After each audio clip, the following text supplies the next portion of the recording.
Oi, tudo bem? Você sabe que o profeta Isaías foi o profeta que mais profetizou sobre o Messias. E no capítulo 11, ele está profetizando o seguinte: ele diz que do tronco de Jessé nasceria um ramo. Ou seja, o que ele está querendo dizer? Que da descendência de Jessé, você sabe que Jessé é pai do rei Davi. Da sua descendência nasceria o Messias, e o Espírito do Senhor seria sobre o Messias, e o Messias julgaria com justiça.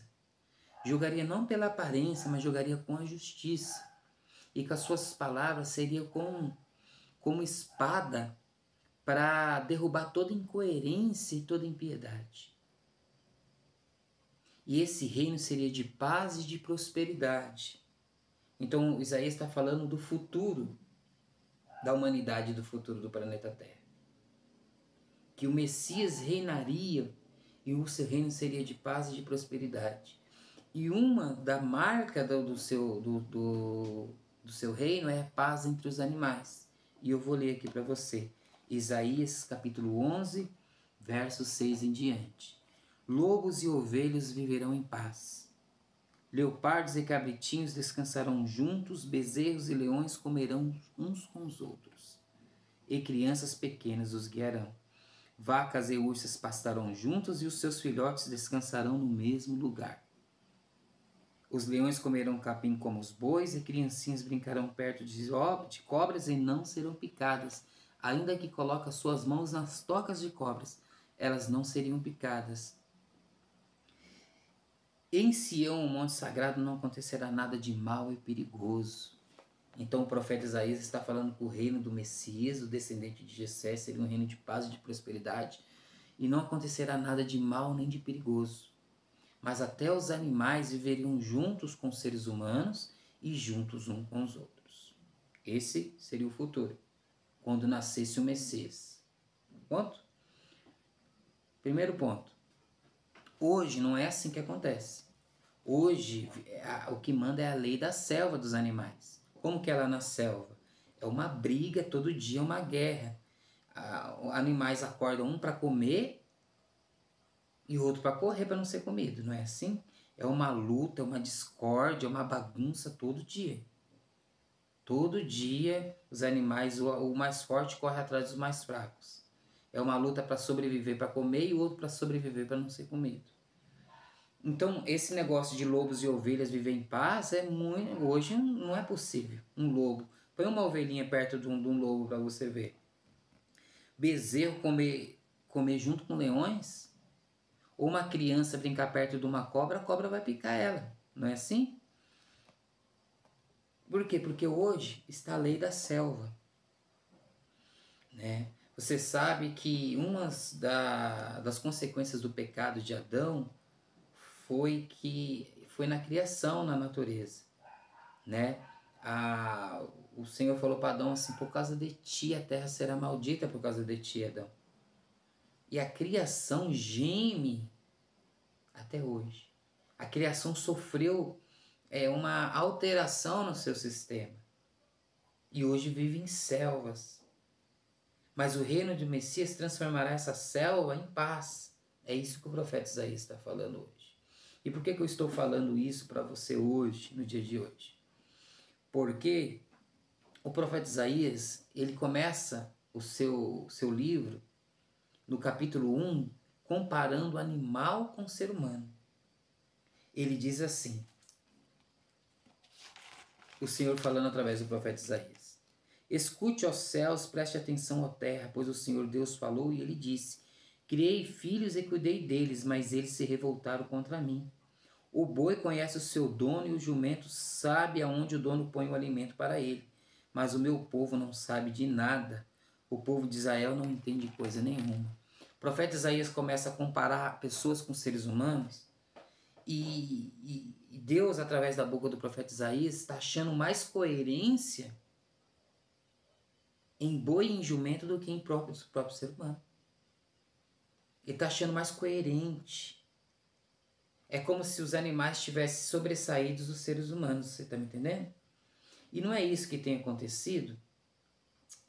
Hoje, esses dias eu estava assistindo um vídeo de um cavalo agoniado, estava pegando fogo na mata, ele agoniado e procurando a sua prole. E aí ele pula o mato e volta com a égua e com seu cavalinho. Cavalinho. Aí, e por outro lado, você assiste outro jornal, o jornal você vê o pai matando a mulher em casa, matando a própria esposa dentro de casa, agredindo a mulher com o olho roxo. Por um lado você vê um cavalo preocupando com a sua prole para não morrer no fogo. Aí você olha do outro lado, você muda o canal, você vê uma notícia de um marido que deu um soco no olho da mulher. O que matou a própria mulher, jogou gasolina na própria mulher. Ou a mulher que matou o marido na facada. Esses dias eu assisti um outro vídeo também do macaquinho na linha do trem. O macaquinho tomou um choque. Aí o outro foi lá e desmaiou. O outro foi lá desmaiado e começou a bater no rostinho do outro macaco, tentando despertar ele. Até que ele acordasse de tanto tapa. E a gente vê o ser humano tirando a vida do outro ser humano. Jogando o outro na linha do trem. O animal salvando e o outro salvando.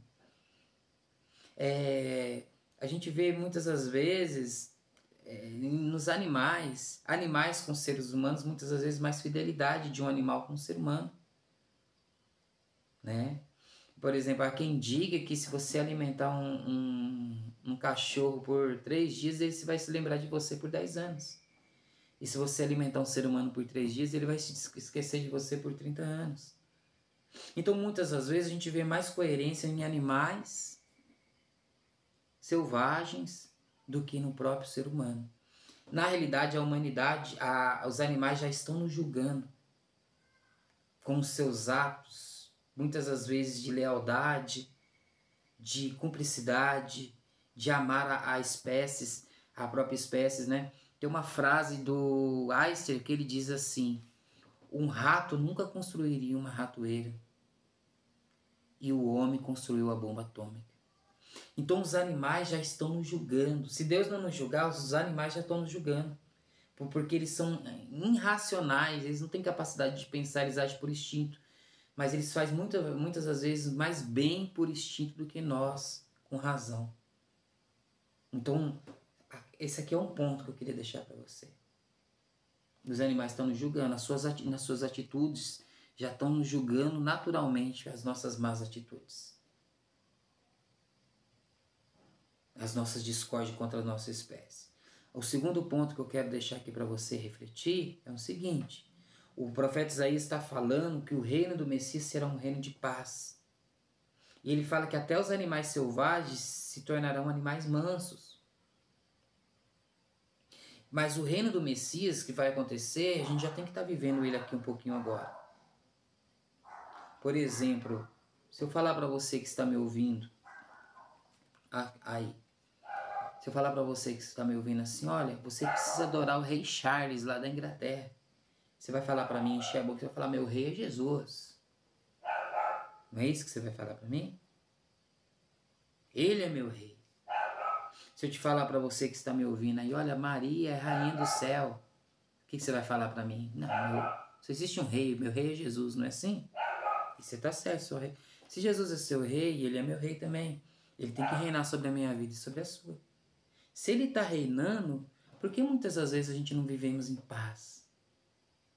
Por que muitas das vezes dentro da nossa casa, que a gente fala, eu e minha casa serviremos ao Senhor, está uma guerra lá dentro de casa, parecendo uma selva, já que a gente está comparando animais com pessoas hoje. Marido brigando com mulher, mulher desrespeitando o marido, pai contra filho, filho uma baderna, lá no trabalho, pessoas que se dizem cristãs brigando um com o outro.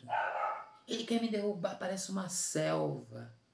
Parece que um leão lutando com um leopardo, com um urso, parece uma guerra no serviço, é vizinho, é dentro da igreja, né? Eu lembro de uma vez que teve um congresso de varões e tinha 2 líderes de varões, um líder e um segundo líder. A gente praticamente, assim, precisou apartar os irmãos. Não que eles estavam brigando fisicamente, mas uma guerra por causa das coisas de Deus. Então, assim, muitas das vezes a gente fala que Jesus está reinando em nós, o tronco de Jessé está reinando sobre a nossa vida, ele é o nosso rei, mas a gente não vive essa paz já na nossa vida. Quanto divórcio, quanto falta de desrespeito, quanta briga, quantas mulheres que não deram parte dos seus esposos, mas vivem opressões de pessoas cristãs. E a gente tem que se perguntar por que o reino dos céus, por que eu não estou vivendo um pouco dessa paz, pelo menos um pouquinho dessa paz na minha vida? Aí talvez você quer me refutar. Não, mas Jesus disse aqui, até separei aqui para você não me refutar. Aqui em Mateus 10, né? Mas não, não cuides que vim trazer a paz, não vim trazer a paz, mas a espada, porque eu vim pôr em dissensão o homem contra seu pai e a filha, contra sua mãe e a nora contra sua sogra. Antes que você me refuta aqui em Mateus 10, isso aqui não é uma regra. Isso aqui por exemplo, um muçulmano que se converteu e a sua família é toda muçulmana. E ele vai ter esse tipo de problema. Então, eu não estou falando disso aqui. Isso aqui não é uma regra, é uma exceção. Jesus disse não é que seria assim, pelo contrário. Se eu e minha casa serviremos ao Senhor, a gente tem que viver em paz. Ou pelo menos parte dessa paz. Eu não estou falando que todo dia será uma maravilha. Mas todo dia guerra, todo dia luta, todo dia uma briga, uma discórdia. Jesus não nasceu na sua casa. O descendente de Jessé não nasceu e não está reinando aí. Então a gente precisa rever os nossos conceitos e ver o que verdadeiramente está acontecendo. Se você não está tendo paz, não está vivendo essa paz, não estou te criticando, não estou te julgando. Eu estou expondo a palavra. Você precisa ver o que está acontecendo, se verdadeiramente Jesus está reinando na sua vida, no seu lar, na sua família. Porque o reino do Messias é um reino de paz e de prosperidade, onde até os animais selvagens vivem em paz um com os outros. Amém? Fique com essas palavras. Deus continue te abençoando e me abençoando em Cristo Jesus.